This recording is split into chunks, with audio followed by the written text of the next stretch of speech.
இந்த audio லான்ச்சினுடைய hero ஃபாக்ஸன். உங்களை பரிமளான்கோ சாங்ஸ்லேயே கவனிச்சிருக்கேன். அந்த படத்தினுடைய சாங்ஸ் வந்து எந்த அளவுக்கு பேசப்பட்டது, அந்த படத்துக்கு ஒரு பெரிய ஓப்பனிங் வர்றதுக்கு அந்த பாட்டு எவ்வளோ ஹெல்ப்ஃபுல்லாக இருந்ததுன்னு எனக்கு தெரியும். அதே மாதிரி இந்த படத்துலேயும் எல்லா சாங்ஸும் கேட்சியாக இருக்குது கைஸ். நான் அன்றைக்கி மேடையில் சொன்ன மாதிரி தான், definitely you are going to rock, you are rocking now. Okay, good. அதேமாரி இந்த பாட்டை எல்லாத்தையும், இந்த பாட்டில் இருக்கிற சீக்வன்ஸ் எல்லாத்தையும் நடித்ததில் பவிஷ், உங்கள் எனர்ஜி வந்து ரொம்ப ரொம்ப பிடிச்சிருந்து. எல்லா ஷார்ட்ஸ்லேயும் நல்லா இருக்கீங்க. கண்டிப்பாக இந்த படம் உங்களுக்கு ஒரு ரிமார்க்கபிள் சிக்னிஃபிகண்ட் படமாக இருக்கும், கண்டிப்பாக இருக்கும். Wish you all the best மா. தென் the heroine also good looking ma, good look, and performance also good, right? All the best. அப்புறம் இந்த படத்தினுடைய ப்ரொடியூசர் தினேஷ் ராஜ் சார், நீங்கள் வெரி லக்கி அப்படின்னு தான் சொல்லுவேன். எப்படின்னா நல்ல ஒரு ஹீரோ கிடச்சிருக்காரு.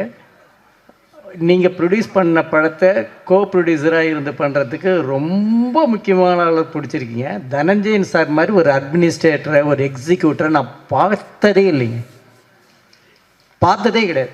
இன்னும் இல்லைன்னு நான் அடித்து சொல்வேன். ஒரு சில கம்பெனி இருக்குது, ப்ரொடக்ஷன் கம்பெனி இருக்குது, பட் அவங்கெல்லாம் ரொம்ப பணம் வச்சுருக்குறவங்க.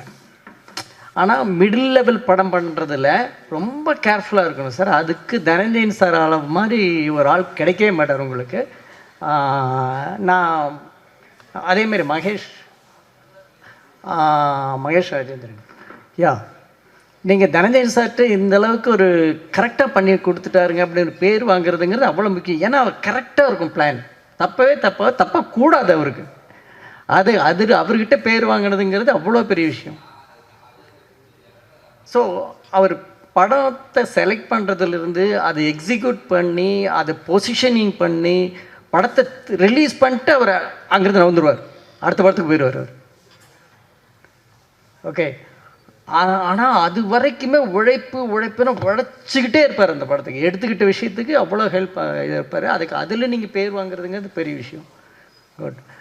அப்புறம் தனஞ்சயன் சார் மாதிரி ஒரு என்ன சொல்கிறது sir, I am really honour to be a friend sir. Really அவங்க சாருடைய ஆடியோ லான்ச்சில் இன்னொரு படத்தை பாராட்டுறது அப்படிங்கிறது மிகப்பெரிய விஷயம் சார். இது இந்த உங்கள் ஃப்ரெண்டாக இருந்தனால நீங்கள் பண்ணலைங்கிறது எனக்கு தெரியும் சார். இந்த மாதிரி ஒரு நல்ல படத்தை யார் பண்ணியிருந்தாலும் நீங்கள் பாராட்டிருப்பீங்க. I know you. அதனால் சொல்கிறேன் சார். Thank you so much sir, thank you so much. அப்புறம் இந்த படம் வந்து நிஜமாகவே வந்து எனக்கு இன்ட்ரெஸ்டிங்காக இருந்ததுங்க. இதிலிருந்து டைட்டிலிருந்து டீசர்லேருந்து ட்ரெய்லர்லேருந்து எனக்கு ரொம்ப பிடிச்சிருந்தது. இந்த ட்ரெய்லரில் வர ஒரு ஷாட் தான் இன்டர்வல் பாயிண்ட்டுன்னு நினைக்கிறேன். அப்படி இருந்ததுன்னா இட் இஸ் கோயிங் டு ஏன்னா பிக் ஹிட்மா. அது ரொம்ப இன்ட்ரெஸ்டிங்கான பாயிண்ட். அது கரெக்டாக செகண்ட் ஹாஃப் அது பண்ணியிருந்தீங்கன்னா டெஃபினட்டாக ஹிட்டுமா. நான் ஹிட் ஆகணும்னு எப்படி நினைக்கிறேன், ஹிட் ஆகிரும்னு எப்படி நான் காஜ் பண்ணுறனோ அதே மாதிரி ஹிட் ஆகிடணும்னு சொல்லிட்டு ப்ரே பண்ணுறேன். வாழ்த்துக்கள் சார். தேங்க்யூ.